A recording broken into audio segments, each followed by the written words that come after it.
Sasa kama ni Barcelona ilipigwa na Atletico Madrid, je, Arsenali? Acha hiyo. Hivyo PSG imepeleka Bayern Munich mbio hivyo.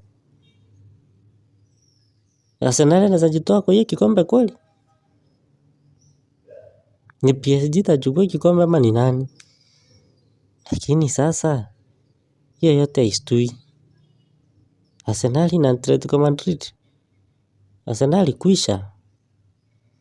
Ama heri tu Manchester United.